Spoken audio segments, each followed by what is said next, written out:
नमस्कार दोस्तों। रेसिज्म एक ऐसा वर्ड जिसने पूरे वर्ल्ड को हिला के रखा हुआ है इस समय पे। इसको एक्सप्लेन करने वाला हूँ आज की वीडियो में। रिसेंटली अमेरिका में जो हुआ है उसको एक्सप्लेन करूंगा। उन लोगों की हिस्ट्री क्या है जो पुलिस की इस ब्रूटैलिटी से लगातार जूझते आ रहे हैं। तो बने रहिए वीडियो में, वीडियो को लास्ट तक जरूर देखें दोस्तों, कुछ ना कुछ सीख के ही जाएंगे आप यहाँ से। सबसे पहले उनकी हिस्ट्री बता दो दोस्तों आपको।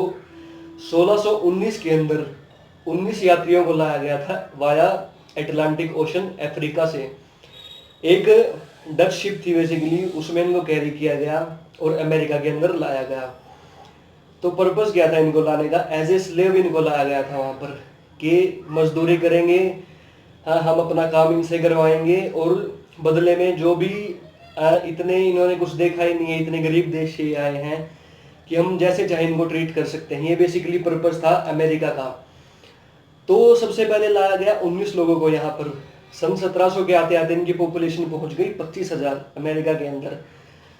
तो धीरे धीरे इन्होंने एज ए स्लेव काम करना शुरू किया अमेरिकन के लिए। अमेरिकन ने इतनी ब्रूटैलिटी इन पे दिखाई कि इनकी जो पिछली पुश्तें थी, जो रिसेंटली हम देख रहे हैं कि जो लोग प्रोटेस्ट कर रहे हैं, इनके जो एंगस्टर्स थे उन्होंने ऐसी ऐसी सिचुएशन देखी हैं।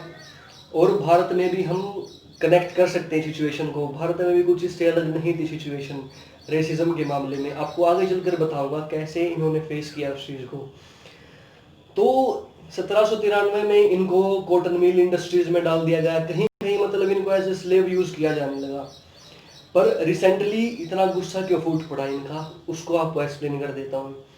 तो 25 मई को आपने न्यूज देखी होगी, जॉर्ज फ्लॉयड की हत्या कर दी गई। जॉर्ज फ्लॉयड एक अफ्रीकन अमेरिकन मूल के नागरिक थे।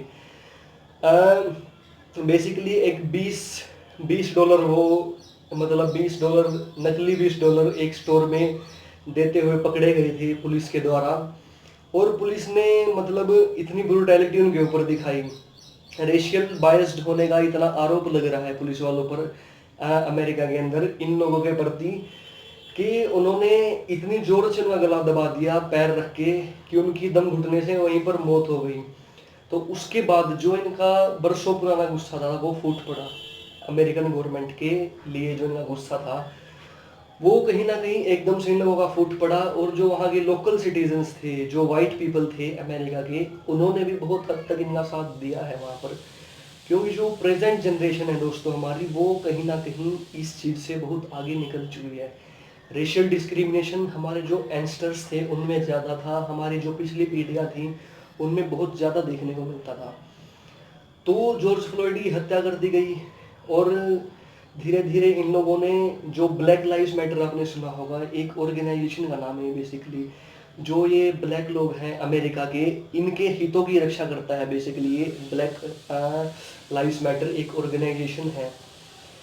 तो ये ऑर्गेनाइजेशन इन्होंने धीरे धीरे अपने लोगों का ग्रुप बनाया और धीरे धीरे वहां पर प्रोटेस्ट करना शुरू कर दिया।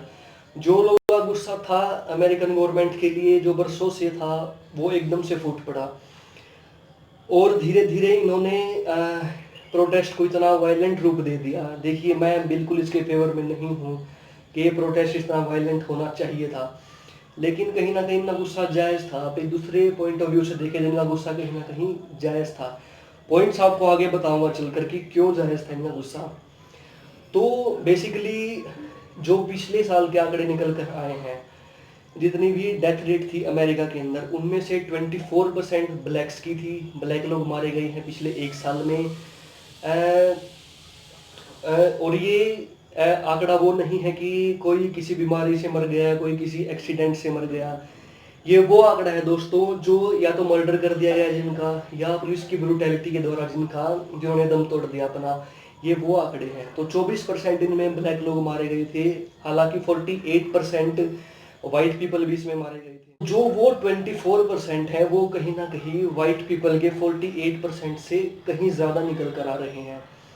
आप आंकड़े देखेंगे तो जो 48% वाइट पीपल मारे गए हैं as compare to population, black peoples ज़्यादा मारे गए हैं पिछले एक साल में। तो ये तो थी सिर्फ जो लोग मर्डर कर दिए गए पिछले एक साल में अमेरिका के अंदर, या किसी ना किसी ऐसे कारण से वो मर गए कि नेचुरल डेथ उसको हम नहीं कह सकते।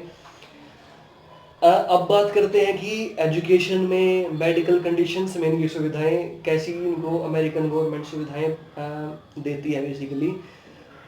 तो जो आंकड़े निकल कर आते हैं दोस्तों, जो ब्लैक पीपल्स हैं वो एजुकेशन में, मेडिकल कंडीशन में, नौकरी के मामले में बहुत पीछे हैं वाइट पीपल से। तो कहाँ से हम ये कह दें कि रेशियल बायस नहीं है अमेरिकन गवर्नमेंट इन लोगों के लिए? वो कहीं ना कहीं आज भी उनका रवैया ऐसा है जो प्रीवियस जनरेशन है अमेरिका की उनका, कि ये भी स्लेव हैं।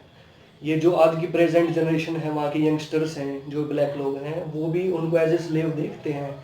तो हम कैसे मान लें कि रेशियल बायस नहीं है अमेरिकन गवर्नमेंट इस मामले में? बात करते हैं कि डोनाल्ड ट्रंप का रिएक्शन क्या था। इन्होंने बेसिकली किया कुछ नहीं, सिचुएशन को संभालने की बजाय उसको भड़काने में इन्होंने अपना बहुत बड़ा योगदान दिया है। मिलिट्री को उतारने की धमकी दे दी थी बेसिकली कि इन्होंने प्रदर्शन करना बंद नहीं किया तो मैं मिलिट्री को बुला लूंगा, और प्रदर्शन तो इनको बंद करना पड़ेगा, मुझे किसी भी हद तक जाना पड़े इसके लिए। तो उनकी बात सुनने की बजाय, उनका मैटर सोल्व करने की बजाय इन्होंने कहीं ना कहीं आग में घी डालने का काम किया है। इसका सीधा सीधा फायदा हुआ है डेमोक्रेटिक पार्टी के जो बाइडन को, जो अभी जो इलेक्शन होने वाले हैं अमेरिका में प्रेसिडेंट के लिए, उसके जो सबसे ट्रंप के बाद जो सबसे ऊपर के दावेदार हैं वो जो बाइडन है। तो सीधा सीधा फायदा जो बाइडन को भी हुआ है। अभी तो बात होगी कि अमेरिका में इसकी सिचुएशन क्या है। बात कर लेते हैं हमारे इंडिया की। इंडिया में दोस्तों किसी से छुपा नहीं है, मैं बोल दूं कि हमारे यहाँ प्रेजेंट जनरेशन है या जो हमारे यंगस्टर्स थे उनका इतना बिलीव नहीं था रेसिज्म में। तो ये बिल्कुल झूठ होगा। रेसिज्म अमेरिका से भी ज़्यादा पाया जाता है हमारे इंडिया में। लोगों के रंग के आधार पर, उनकी बॉडी स्ट्रक्चर के आधार पर, रिलीजन के आधार पर, पता नहीं किस किस आधार पर हमने रेसिज्म को बढ़ावा दे रखा है। जो अफ्रीकन लोग हमारे यहाँ नौकरी करते थे अलग अलग कंपनीज में या जहाँ भी काम करते थे, पिछले साल उन्होंने बताया है अफ्रीकन लोगों ने, या जो ऐसे लोग हैं जिनका स्किन कलर थोड़ा सा डार्क पड़ता है हमारे इंडियन जो हमारा स्किन कलर है उसके कंपैरिजन में, तो उन्होंने बताया कि हमें बिल्कुल भी अच्छी तरह ट्रीट नहीं किया जाता था इंडिया के अंदर। हम कहीं खाना खाना जाते थे तो हमसे पहले जो इंडियंस हैं उनको प्रेफर करते थे होटल वाले भी। सरकारी इंस्टीट्यूशन वाले कहीं ना कहीं हमारा मजाक उड़ाते थे। ये बात उन्होंने खुलकर बताई है और ये झूठ नहीं है, ये बिल्कुल सच है। वो तो दूसरे देश के नागरिक हो गए। हमारे देश में जो इस तरह से जिनका स्किन कलर थोड़ा सा अलग है या बॉडी स्ट्रक्चर थोड़ी सी अलग है, कोई मोटा है कोई पतला है, उनको इस कदर परेशान किया जाता है कि इतने परेशान हो जाते हैं, कई बार मेंटली डिस्टर्ब हो जाते हैं वो लोग। और हम कैसे कह दें कि रेशियल डिस्क्रिमिनेशन नहीं है? दुनिया के हर हिस्से में रेशियल डिस्क्रिमिनेशन है दोस्तों। आज के समय में दुनिया का कोई ऐसा कोना नहीं है जहाँ पर ये नहीं हो, किसी ना किसी फॉर्म में हो, अलग अलग फॉर्म में हो सकता है, लेकिन है हर जगह। तो अब बात कर लेते हैं लास्ट में मेरा ओपिनियन क्या है इस सब के बारे में, या इस वीडियो के आधार पर आप कैसे जज कर सकते हैं सिचुएशन को। तो यहाँ पर सीधे सीधे ब्लैक लोगों के फेवर में हूँ मैं। जो उनकी मांगे हैं वो बिल्कुल जायज़ हैं दोस्तों। और ये रेशियल डिस्क्रिमिनेशन आज की पीढ़ी की सोच नहीं है, इसको ख़त्म करने की ज़रूरत है। तो अगर आप ये सोच रहे हैं कि ऐसे ही ख़त्म हो जाएगा बैठे बैठे, और सबसे पहले आपको बता दूं कि कहीं ना कहीं हमने भी ऐसा किया है किसी ना किसी के साथ, इंक्लूडिंग मी। मैं इस बात को नकार नहीं सकता, मैंने भी कई बार मजाक उड़ाया है लोगों का, और कभी ना कभी हम चाहें या ना चाहें, ना चाहते हुए भी हम कई बार मजाक उड़ा देते हैं लोगों का। तो this needs to be stop दोस्तों। तो मेरा ओपिनियन यही है कि रेसिज्म अब आज के ज़माने की ज़रूरत है कि इसको बिल्कुल ख़त्म होना चाहिए, और कभी इस कॉन्सेप्ट को आना ही नहीं चाहिए था वैसे तो, लेकिन जो हमारे यंगस्टर्स ने गलती की है हमें उसको दोहराना नहीं है। तो यही थे दोस्तों मेरे विचार। आपके विचार क्या है नीचे कमेंट सेक्शन में लिखकर ज़रूर बताइएगा। मिलते हैं अगली वीडियो में।